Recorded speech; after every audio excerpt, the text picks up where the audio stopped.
पिछले दिन हमने पढ़ा था वैद्युत क्षेत्र, वैद्युत बल क्षेत्र या वैद्युत बल रेखाएं किसे कहते हैं तथा उसके गुण पढ़े थे। आज हम पढ़ते हैं कि किसी बिंदु आवेश के कारण वैद्युत क्षेत्र की तीव्रता, यानी इसका सूत्र कैसे निगमन करते हैं। तो ये इसलिए मान लेंगे कि माना कोई प्लस क्यू आवेश ये बिंदु ओ पर स्थित है, तो ये प्लस क्यू आवेश तो अभी बताया था आवेश या आवेश समुदाय के चारों ओर वह क्षेत्र जिसमें कोई अन्य आवेश आकर्षण या प्रतिकर्षण के बल का हुआ। तो ये क्यू आवेश है, अपने चारों तरफ क्या करता है, एक स्थिर आवेश है, अपने चारों तरफ वैद्युत क्षेत्र आरोपित करता है। तो इससे हमने मान लिया कि स्मॉल आर दूरी पर, यानी प्लस क्यू आवेश से स्मॉल आर दूरी पर कोई बिंदु पी है जिस पर कोई परीक्षण आवेश क्यू नॉट ये रखा गया, यानी प्लस क्यू नॉट रखा गया। तो ये आवेश प्लस है, ये प्लस है, तो इसके कारण जो बल लगेगा वो विपरीत दिशा में, यानी बाहर की ओर प्रतिकर्षण के बल का अनुभव करेंगे तो बल F क्या इधर की ओर लगेगा। तो ये अब यहाँ से यहाँ तक मान लें बिंदु O से R की P की दूरी ये मान लिया जाए R हो, यानी यहाँ से यहाँ तक दूरी R हो। तो ये हमें निकालना है कि इसी बिंदु आवेश के कारण, देखो किसी बिंदु आवेश का वैद्युत क्षेत्र की तीव्रता, यानी बिंदु P पर वैद्युत क्षेत्र की तीव्रता ज्ञात करनी है। तो इसके लिए हम मानते हैं, माना सबसे पहले इसमें थ्योरी लिख देते हैं क्या क्या पॉइंट प्रयोग के। माना प्लस क्यू आवेश, माना प्लस क्यू आवेश किसी ऐसे माध्यम में स्थित है, किसी ऐसे माध्यम में स्थित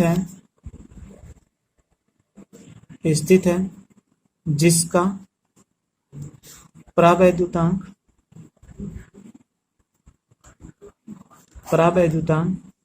कैपिटल के है, यानी किसी ऐसे, अब यहाँ पे माध्यम परावैद्युतांक मतलब ये एक वाई में हो सकता है या किसी ऐसे माध्यम जिसका परावैद्युतांक कैपिटल के है। तो ये माध्यम इससे जैसे इनके बीच में आवेशों के बीच में या माध्यम में कांच हो या मोम हो, तो ये सब का परावैद्युत पदार्थ के में स्थित हो। तो माना प्लस क्यू आवेश से या बिंदु ओ से प्लस क्यू आवेश किसी ऐसे माध्यम जिसका परावैद्युतांक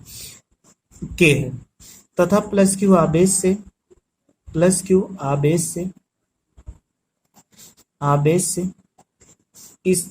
इस स्मॉल आर दूरी पर एक बिंदु P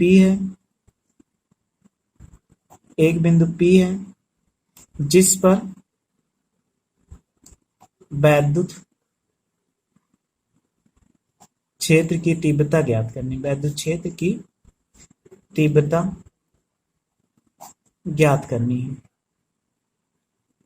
करनी, यानी बिंदु P पे हमें एक बिंदु, यहाँ स्मॉल आर प्लस क्यू आवेश से स्मॉल आर दूरी पर एक बिंदु P है जिस पर वैद्युत क्षेत्र की तीव्रता ज्ञात करनी है, यानी इसी पर हमें क्या करना है, वैद्युत क्षेत्र की तीव्रता ज्ञात करती है। तो इसमें मान लेंगे, देखो यहाँ पे प्लस क्यू और इस पे प्लस क्यू, तो यहाँ पे क्यू नॉट आवेश स्थित है, तो प्लस क्यू नॉट यानी धन परीक्षण आवेश पर लगने वाला बल, तो यहाँ से देखिए इस पर, तो प्लस क्यू नॉट यहाँ पर आवेश जो है जिस पर यानी बिंदु P है, तो यहाँ पर कोई बिंदु आवेश रखा है प्लस क्यू नॉट, तो बिंदु P पर तीव्रता ज्ञात करनी है। अब प्लस क्यू आवेश या धन परीक्षण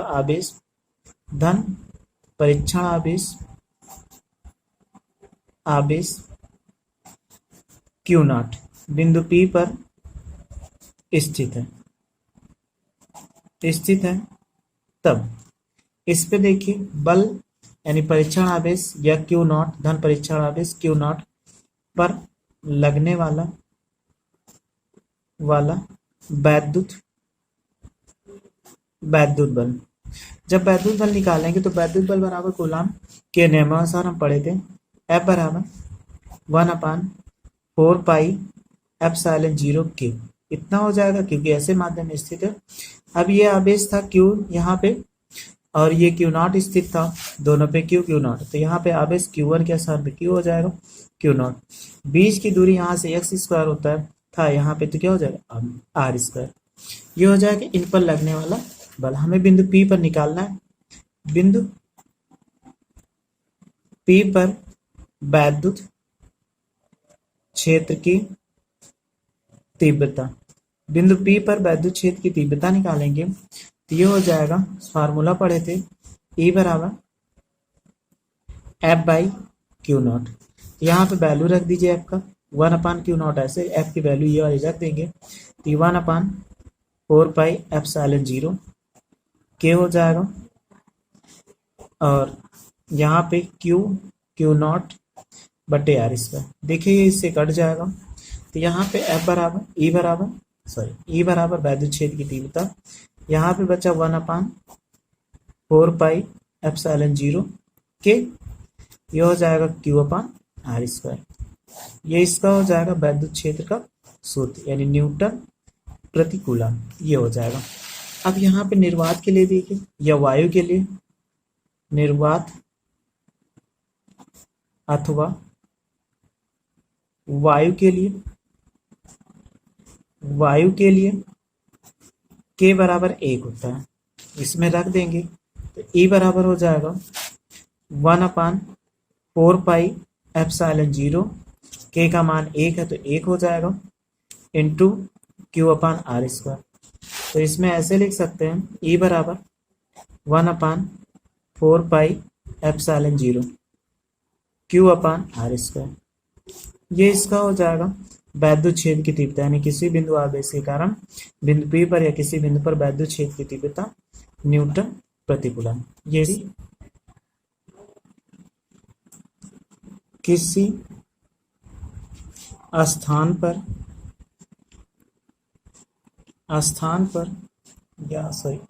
में कई बिंदु आवेश Q1, Q2, Q3 and so on विद्यमान है हो, तो किसी बिंदु पर परिणामी वैद्युत क्षेत्र की तीव्रता, अगर इसमें निकालते हैं परिणामी वैद्युत E बराबर, पहले कारण निकालेंगे तो E बराबर हो जाएगा E1 प्लस E2 प्लस कितना E3 एंड सो ऑन। ये हो जाता है अगर कहीं पे कई बिंदु आवेश स्थित हो Q1, Q2, Q3 and so Q1 Qm तक, यहाँ पे हो जाएगा En, यहाँ पे अगर हम कर दें डॉट Qm, यानी बहुत सारे बिंदु आवेश स्थित हो तो उनके कारण वैद्युत क्षेत्र की तीव्रता होती है E बराबर E1 प्लस। अगली हेडिंग हम पढ़ते हैं वैद्युत द्विध्रुव। देखिए वैद्युत द्विध्रुव किसे कहते हैं, तो वैद्युत द्विध्रुव वह निकाय जिसमें दो बराबर परंतु विपरीत प्रकार के आवेश एक दूसरे से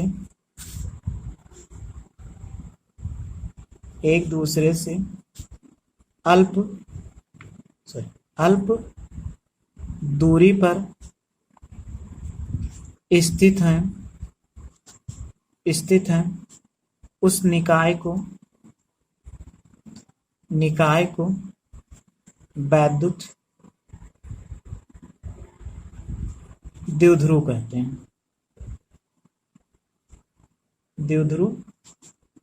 कहते हैं।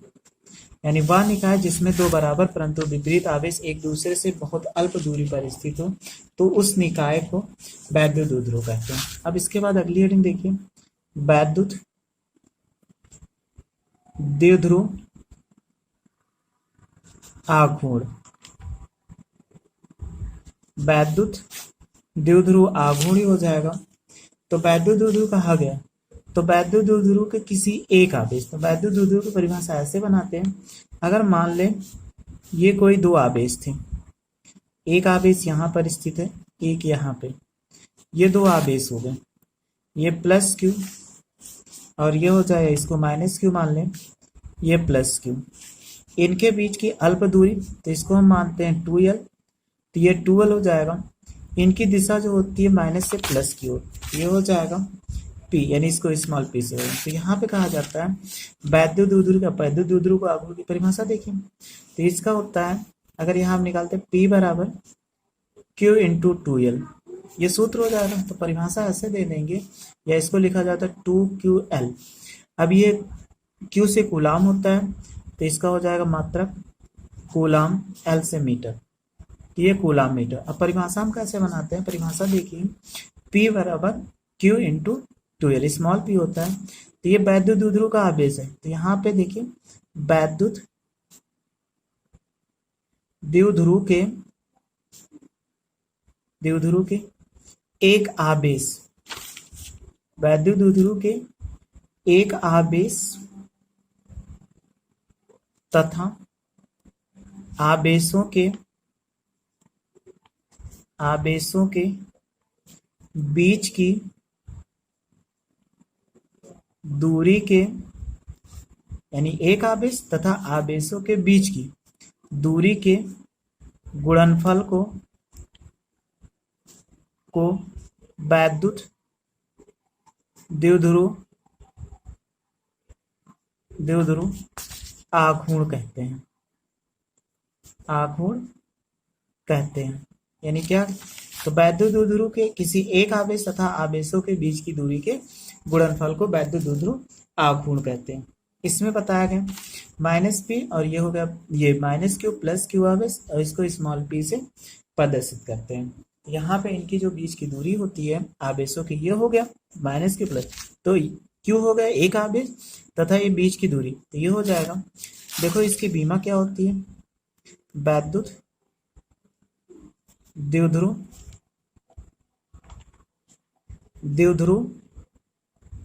आघूर्ण की बीमा निकालते हैं, तो भी लिखा क्यू की बीमा क्या होती है, ये TA होता है, और L की बीमा L होता है, तो इससे लिखा जा सकता है LTA, ये हो जाएगा। अगर इसका मात्रक देखते हैं, इसका मात्रक क्या होता है, अभी लिखे ही थे, Q से कूलाम होता है, कूलाम मीटर। इसकी दिशा कैसी होती है, यह एक क्या है, सदिश राशि है, यह एक सदिश राशि है, यह एक सदिश राशि है। अब इसकी दिशा क्या होती है कि द्विध्रुव की दिशा माइनस से प्लस की ओर, यानी दिशा जो होगी, सदिश राशि है, ऋण आवेश से